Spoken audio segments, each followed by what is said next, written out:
Good evening traders, good evening investors. This is Siyad Illikkal. എല്ലാ ദിവസവും വൈകിട്ട് 7 മണിക്കുള്ള മാർക്കറ്റ് ന്യൂസിലേക്ക് കിടക്കാം. ബോർഡർ ടെൻഷൻ, അതെ, ബോർഡർ ടെൻഷൻ കാരണം എക്സ്പെക്ട് ചെയ്താണ്. കാരണം നിഫ്റ്റി എല്ലാം തന്നെ ഇൻഡിക്കേറ്റ് ചെയ്തത് അതുപോലെയുള്ളൊരു ഗ്യാപ് ഡൗൺ ആയിരുന്നു. പക്ഷേ 24,000 ഹോൾഡ് ചെയ്യാനായിട്ട് മാർക്കറ്റിന് പറ്റിയിട്ടുണ്ട്. ഇൻഡെക്സ് ഹെവി വെയിറ്റ് സ്റ്റോക്കുകളിൽ കനത്ത സെല്ലിംഗ് പ്രഷർ കണ്ടു, എസ്പെഷ്യലി ബാങ്കിങ് ആൻഡ് ഫിനാൻഷ്യൽ കമ്പനീസിൽ. സെൻസെക്സും ഏകദേശം ഒരു 750 പോയിന്റിലേറെ ഇടിവ് രേഖപ്പെടുത്തിയിട്ടുണ്ട്. യുദ്ധ സാഹചര്യങ്ങളെല്ലാം തന്നെ എല്ലാവർക്കും അറിയാം. മാർക്കറ്റ് പെർസ്പെക്റ്റീവിലൂടെ നമ്മൾ ഇതിനെ കാണുമ്പോൾ ഇന്ത്യ എന്ന് പറയുന്നത് നിലവിൽ ലോകത്തിലെ ഏറ്റവും വലിയ 5ാമത്തെ സാമ്പത്തിക രാജ്യമാണ്. പാകിസ്ഥാനാണെങ്കിൽ ഈ ഒരു പട്ടികയുടെ 7 അകലത്ത് പോലും ഇല്ല. അപ്പൊ അവർക്കൊന്നും നഷ്ടപ്പെടാനില്ല. ഇന്ത്യക്കാകട്ടെ ഏറ്റവും വലിയ 3ാമത്തെ സാമ്പത്തിക ശക്തിയാവാനായിട്ടുള്ള തയ്യാറെടുപ്പിലായിരുന്നു ഇന്ത്യ. അതിനിടയിലാണ് ഈ ഒരു ആക്രമണം വന്നത്. സ്വാഭാവികമായ രീതിയിൽ ഇതൊരു പ്രീ ലോങ്ഡ് വാറായിട്ട് പോകുന്നത് ഒരിക്കലും നമുക്ക് നല്ലതല്ല. കാരണം നമുക്ക് മുമ്പിൽ ഒത്തുമ ഉദാഹരണമുണ്ട്. ഉക്രൈൻ റഷ്യ വാറ് ഓൾമോസ്റ്റ് 3 വർഷമാകുന്നുണ്ട്. ഈ ഒരു വാറ് കണ്ടിന്യൂ ചെയ്തു പോകുന്നുണ്ട്. ആരും തന്നെ മധ്യസ്ഥക്ക് വരുന്നില്ല.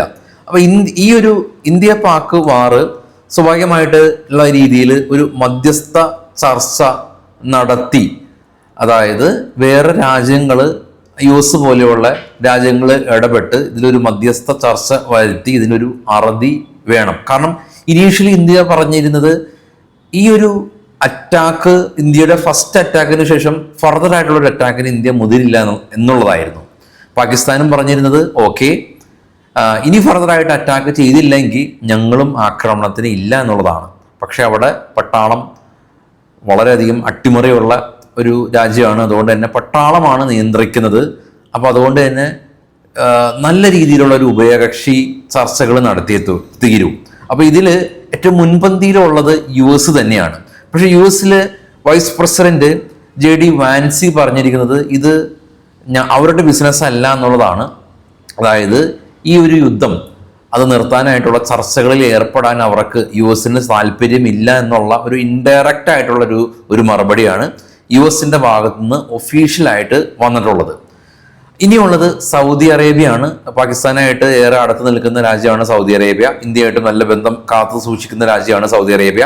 അപ്പോൾ സൗദി അറേബ്യ ഇടപെട്ട് ഇതിൽ ഒരു പരിഹാരം കാണുമെന്നുള്ളൊരു പ്രതീക്ഷയിലാണ്. 2 പെർസ്പെക്റ്റീവാണ് നമുക്കുള്ളത്. ചൈന ഇപ്പൊ ഇതിന് ഉപയോഗിച്ച പല ആയുധങ്ങളും പാകിസ്ഥാൻ ഉപയോഗിച്ചത് ചൈനയുടെയാണ്. പക്ഷേ ചൈന അവർക്ക് പ്രത്യക്ഷമായിട്ട് യാതൊരു സഹായവും തന്നെ നൽകിയിട്ടില്ല. ചൈനയുടെ വെപ്പൺസ് പാകിസ്ഥാൻ ഉപയോഗിക്കുന്നുണ്ട്. ചൈന ഈവൻ അവിടെ പാകിസ്ഥാനിൽ ഡെവലപ്മെന്റ് ആക്ടിവിറ്റീസ് എല്ലാം തന്നെ നടത്തുന്നുണ്ട്. പക്ഷെ ചൈന ഇതിൽ ഒരു പങ്കാളി ആയിട്ടില്ല. പക്ഷെ ചൈനയും പാകിസ്ഥാനും ഈ ഒരു കാലഘട്ടത്തിൽ ഒരുപാട് കൊളാബ് ചെയ്താണ് വർക്കായിട്ടുള്ളത്. അപ്പൊ ചൈന ഈ ഒരു യുദ്ധത്തിലേക്ക് പങ്കെടുക്കുകയാണെങ്കിൽ അതായത് ചൈന ഇന്ത്യനെ ആക്രമിക്കുമോ എന്നുള്ളൊരു ഭീതി നമുക്ക് ഉണ്ടാവുകയാണെങ്കിൽ നമ്മുടെ സൈനികരെ കുറച്ച് പെർസെൻറ്റേജ് നമ്മൾ ചൈനീസ് ഇന്ത്യൻ അതിർത്തിയിലേക്ക് അയക്കേണ്ടതായിട്ട് ഉണ്ട്. അത് പാകിസ്ഥാന് ഗുണകരമാകും. പക്ഷെ ആ ഒരു സാഹചര്യം ഇപ്പോൾ ഇല്ല. അപ്പം അങ്ങനെ ഒരു സാഹചര്യം ഇല്ലാതെ ഇരിക്കുക തന്നെ വേണം എന്നുള്ളതാണ്. കൂടാതെ തന്നെ ഉഭയകക്ഷി ചർച്ചയ്ക്ക് വേണ്ടിയിട്ട് പല രാജ്യങ്ങളും വരേണ്ടതായിട്ടുണ്ട്. അപ്പം അത് വരും ദിവസങ്ങളിൽ എന്ന് തന്നെ നമുക്ക് എക്സ്പെക്ട് ചെയ്യാം. അപ്പം ഈ ഒരു 2 കാര്യങ്ങൾ ക്രൂഷ്യലാണ്. ഈ ഒരു സാഹചര്യത്തിലും നമ്മളുടെ SIP കോൺട്രിബ്യൂഷൻ എല്ലാം തന്നെ റെക്കോർഡ് ഹൈ ആണ്. 26,632 കോടി രൂപയാണ് നമ്മുടെ ഫണ്ട് ഇൻഫ്ലോ നമ്മൾ രേഖപ്പെടുത്തിയത്. അതാണ് ഇപ്പോൾ നമുക്ക് കാണാൻ സാധിക്കുന്ന ഒരു പോസിറ്റീവായിട്ടുള്ള ഒരു അപ്ഡേറ്റ്. കൂടാതെ തന്നെ ഈ ഒരു സീവറായിട്ടുള്ള സെല്ലിങ് പ്രഷറിൽ പോലും കുറച്ച് കമ്പനീസ് സസ്റ്റെയിൻ ചെയ്തിട്ടുണ്ട്. CE എന്റർടൈൻമെന്റ് പോലുള്ള സ്റ്റോക്കുകൾ 3% rally, Cera sanitary ware 4% rally, intellect design arena 5% rally, Titan 4% rally better റിസൾട്ടിന് ശേഷം. അതുപോലെ തന്നെ L&T പോസിറ്റീവായിട്ട് ക്ലോസ് ചെയ്തു. അപ്പോൾ ഇതിൻ്റെ ഒരു പ്രധാന കാരണം FIs ഇന്നലെയും ഇന്ത്യൻ മാർക്കറ്റിൽ ബയേഴ്സ് ആയിരുന്നു. 2,000 കോടി രൂപയുടെ ബൈയിങ് ഇന്ത്യൻ മാർക്കറ്റിൽ FIs നടത്തി.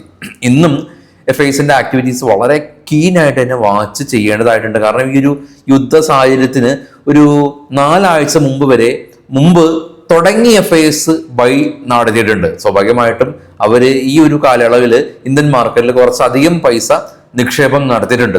അതുകൊണ്ട് തന്നെ അവരുടെ ആക്ടിവിറ്റിയാണ് നമുക്ക് വളരെയധികം കീനായിട്ട് വാച്ച് ചെയ്യേണ്ടതായിട്ടുള്ളത്.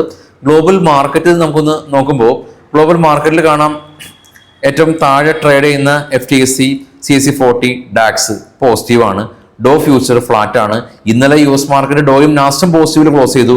ജപ്പാൻ മാർക്കറ്റ് കാണാം 600 പോയിന്റ് ഇടിവ് രേഖപ്പെടുത്തി. ഏറ്റവും ടോപ്പിലേക്ക് പോകുകയാണെങ്കിൽ ബിറ്റ്കോയിനും 1 ലക്ഷം മറികടന്നു. ഗോൾഡും റാലി രേഖപ്പെടുത്തി.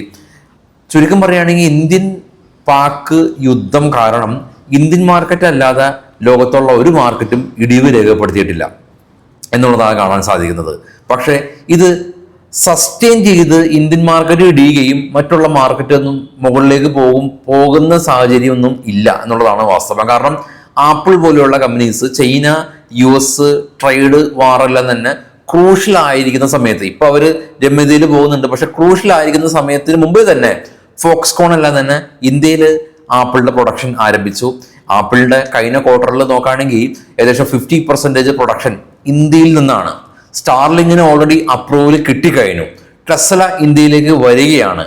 ആപ്പിള് ഇവിടെ ഇന്ത്യയിൽ 50% പ്രൊഡക്ഷൻ.